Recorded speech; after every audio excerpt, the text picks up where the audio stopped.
Donc, nous sommes dans Deutéronome chapitre 10, du verset 12 au verset 22. Nous avons dit, la parole doit ressusciter en nous et vivre en nous. Et de manière concrète, qu'est-ce que cela implique à ton niveau personnel? Qu'est-ce que cela signifie? Prenons quelques axes et quelques éléments de la parole pour toucher du doigt cette résurrection. Par exemple, le Seigneur t'a dit, il faut que tu sois en règle dans les dîmes et les offrandes. Dans Malachie chapitre 3, le Seigneur accuse tous les voleurs de l'avoir volé dans les dîmes et dans les offrandes. Alors, en ce jour de résurrection, il faut que cette parole ressuscite. Et si elle est ressuscitée, elle sera vue, elle sera entendue, et le témoignage parviendra à plusieurs. Donc, c'est en cela qu'on parle de résurrection, effectivement. C'est en cela que la Pâque prend tout son sens, d'être véritablement une nouvelle créature, d'être un nouveau levain. Le vieux levain est passé dans la sanctification, dans la pureté, mais surtout dans la vérité. Donc, contrairement à tout ce que l'on peut dire ou tout ce que l'on peut entendre tout autour, la Pâque est un élément quotidien de la vie chrétienne. Parce qu'en fait, le Jésus ressuscité doit être vu quotidiennement dans nos vies. Et cette résurrection quotidienne se traduit par un mot qui s'appelle obéissance. Donc, dans Deutéronome chapitre 10, que nous allons lire ensemble, du verset 12 au verset 22, je vais lire de ce pas. Maintenant, Israël, que demande de toi l'Éternel, ton Dieu? Qu'est-ce que Dieu demande de toi en ce jour? Et qu'est-ce que Dieu demande de toi tous les jours de ta vie? Première chose, c'est que tu craignes l'Éternel, ton Dieu. C'est que tu craignes l'Éternel, ton Dieu. Nous disons, la crainte de l'Éternel est le commencement de la sagesse. Donc, la sagesse, c'est pour ceux-là qui craignent l'Éternel. Tu veux être sage? Crains l'Éternel, tu seras sage. Et la Bible dit, le sage est celui qui s'empare des âmes. Donc, en définitive, nous ne pouvons pas passer outre de la prédication de l'Évangile et du gagnement des âmes. Ce n'est pas esquivable. Et la résurrection a tout son sens pour dire véritablement le Sauveur est vivant. Et il est venu pour sauver des multitudes. Il est venu pour que la multitude entende parler de lui, que la multitude croit en son saint nom. Alors, hier, j'entendais des personnes, des pasteurs d'ailleurs, dire quand le confinement sera fini, quand le confinement sera fini, quand le confinement sera fini, là, on verra ça quand le confinement sera fini. J'étais pris de colère. On a dit, et si le confinement ne finissait pas? N'iras-tu pas gagner les âmes parce que tu attends que le confinement finisse? N'iras-tu pas obéir à la volonté de Dieu parce que tu attends que le confinement finisse? Non, nous devons être sages et nous devons être pragmatiques. Tu attends quoi pour obéir à la parole de Dieu qui est en toi? Ressuscite-la et laisse-la vivre véritablement.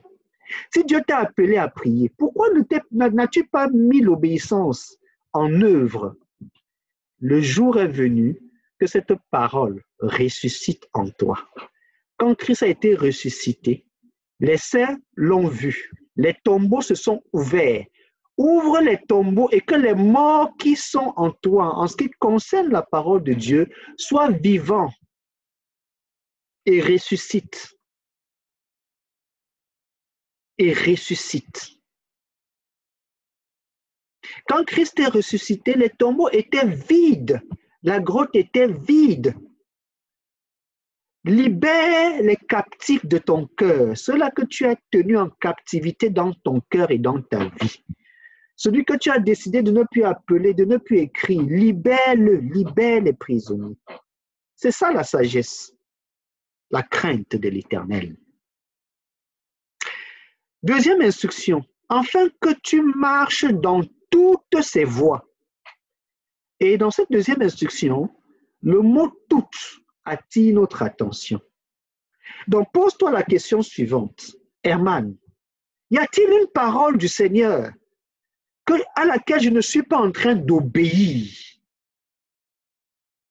Y a-t-il une seule parole du Seigneur à laquelle, consciemment, je sais que je désobéis ou que je n'ai pas mis en pratique? Il faut que tu cesses d'être religieux.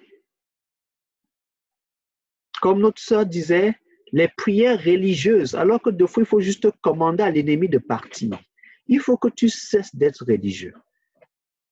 Cette année, comme le Seigneur nous l'a dit, c'est l'année pour entrer dans la décennie de vivre les actes des apôtres. Donc, jour après jour, Dieu nous attend sur des actes de manière pragmatique. Les actes de vérité, les actes de pureté, les actes de sainteté, les actes d'honnêteté, les actes de lumière. Ça, c'est la deuxième instruction du Seigneur. La troisième instruction du Seigneur, d'aimer, d'aimer, d'aimer, d'aimer, d'aimer, d'aimer, d'aimer. Tu dois aimer l'Éternel. Tu dois aimer l'Éternel. Quelqu'un qui aime l'Éternel aime l'œuvre de l'Éternel, aime les affaires de l'Éternel, aime les enfants de l'Éternel, aime la création de l'Éternel. Il aime l'Éternel et il aime tout ce qui découle de l'Éternel. Aime l'Éternel. La troisième chose, c'est que tu dois servir. Il n'y a pas d'amoureux sans service. Il n'y a pas d'amoureux sans service. Tu dois servir l'Éternel. Celui qui dit qu'il aime l'Éternel et qui ne sert pas l'Éternel est un séducteur. Il se séduit lui-même. Si vous m'aimez, faites ce que je vous commande. Et l'œuvre de Dieu, c'est de faire sa volonté. Ça, c'est le quatrième point que l'Éternel nous donne. Et ces 4 points doivent être soutenus par la totalité de chacun d'entre nous. La totalité de ton cœur, la totalité de ton énergie, la totalité de tes investissements, la totalité de ta disponibilité, la totalité de toi-même. De tout. Ton cœur, de toute ton âme, voilà ce que l'Éternel attend. Il s'attend à ce que toi et moi, nous observions les commandements et les lois prescrits.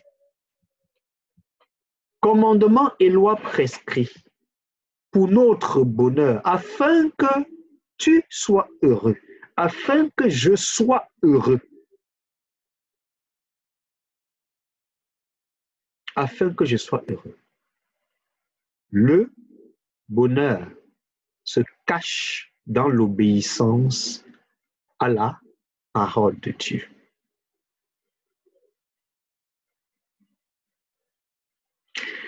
Nous poursuivons notre parcours. Nous sommes au verset 14.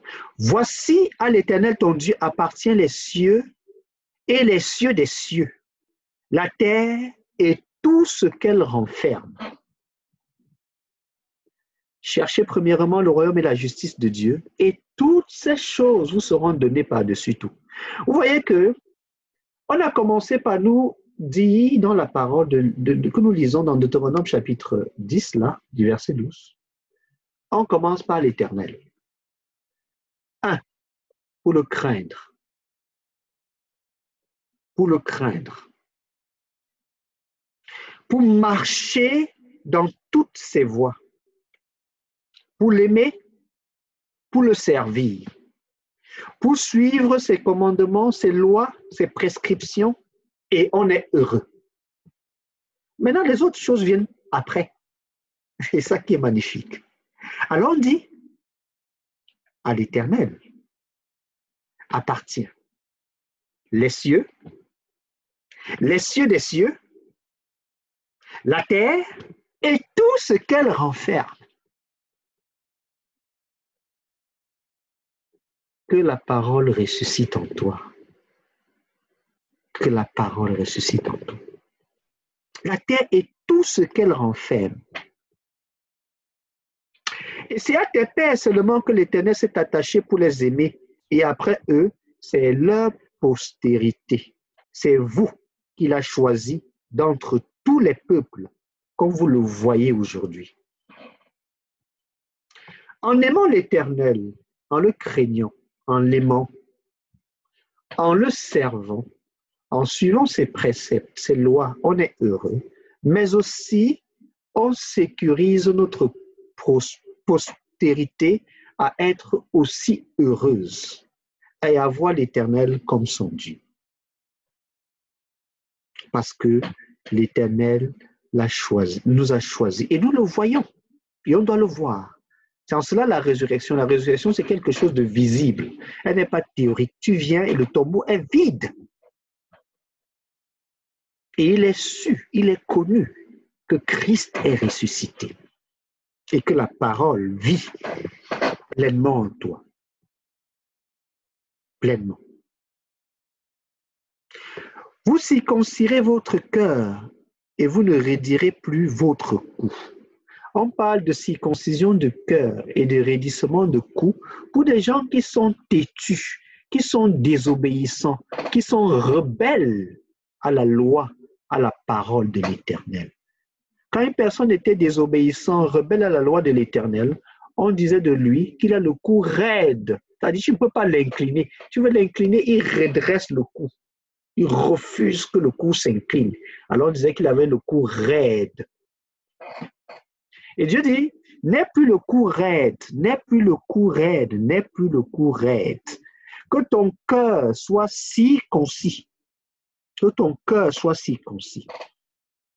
Car l'Éternel, votre Dieu, est le Dieu des cieux, le Seigneur des seigneurs, le Dieu grand, fort et terrible, qui ne fait point acception des personnes et qui ne reçoit point de présent, qui fait droit à l'orphelin et à la veuve, qui aime l'étranger et lui donne de la nourriture et des vêtements. Donc,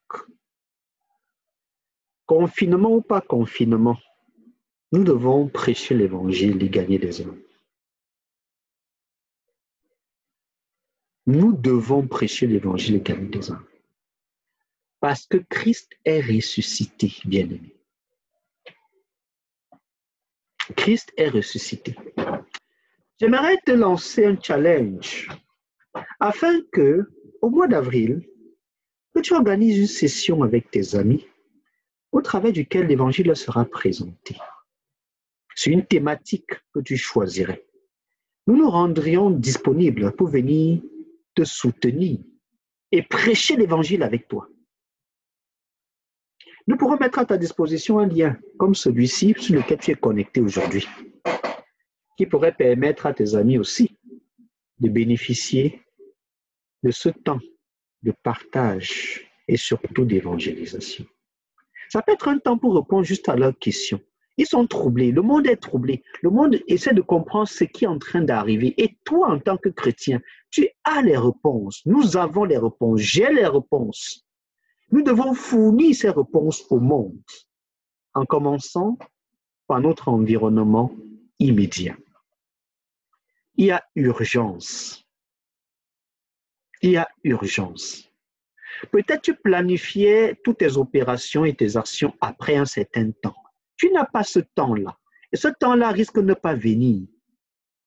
Peut-être tu te disais, non, la semaine prochaine, je vais enfin me lever et lire ma Bible. Lis-la maintenant. Peut-être la semaine prochaine ne pourra pas arriver pour toi. Peut-être tu disais qu'enfin, je vais me repentir, je vais commencer à être fidèle dans les dîmes et dans les offrandes et dans le service de l'Éternel. Ne remets pas ça à plus tard. C'est aujourd'hui, c'est maintenant là. C'est maintenant. Il y a urgence, bien-aimé. Il faut que tu serves l'Éternel. Il y a urgence. Tu peux le servir dans les jeûnes, dans les prières, mais rassure-toi que l'Évangile soit proclamé, que les gens en entendent parler et soient sauvés. Que les gens en entendent parler et qu'ils soient sauvés. Et la meilleure façon de ce qu'ils entendent parler, il faut que le Christ qui est ressuscité ressuscite en toi, que sa parole ressuscite en toi pour être vue, pour être connue, pour être entendue. C'est la preuve et la marque que Christ est véritablement ressuscité. Donc, nous à Toulouse, chaque mois, nous avions prévu avoir une campagne d'évangélisation sur une thématique de 2 jours, samedi et dimanche. Ce mois-ci, notre campagne était prévue du 25 au 26 avril. Nous maintenons notre campagne. Elle sera en ligne. Nous allons changer notre thème qui était prévu ce mois et revenir sur la thématique du mois de janvier qui était la délivrance du stress, de l'angoisse et de la dépression. Parce que actuellement, c'est un besoin pour notre société. C'est un besoin pour notre pays. C'est un besoin pour l'humanité. Le monde est stressé, angoissé, paniqué. Nous devons répondre à cela. Donc, nous allons nous lancer dans la pleine préparation. Ta campagne personnelle peut être déjà un élément de préparation de cette campagne globale du 25 au 26. Donc, dans nos assemblées de maison, nous allons les transformer à des moments pour parler de Jésus, pour inviter nos voisins, nos amis à venir et nous parlerons de Jésus. Nous devons être offensifs. J'ai discuté avec un pasteur hier qui me disait ceci, c'est le virus qui doit être confiné, mais pas l'évangile et pas les croyants. Nous devons confiner ce virus-là, enlever sa virulence, enlever sa mortalité et le rendre nul.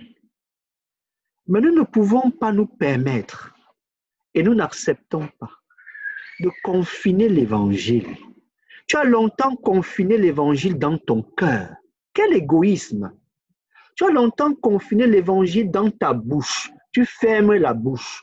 Ouvre ta bouche. Libère l'évangile. Ne la confine plus. Tu l'as longtemps confiné dans tes cahiers de méditation, de prière, d'enseignement et tous tes autres cahiers de notes, etc. Libère l'évangile, s'il te plaît. Ne la confine plus. Ne la confine plus. Tu peux le mettre sur tes statuts. Les gens sont en train de lire les statuts. Il suffit de poster un statut. Les gens sont en train de lire parce qu'ils sont oisifs. Ils sont à la maison. Ils cherchent quoi faire.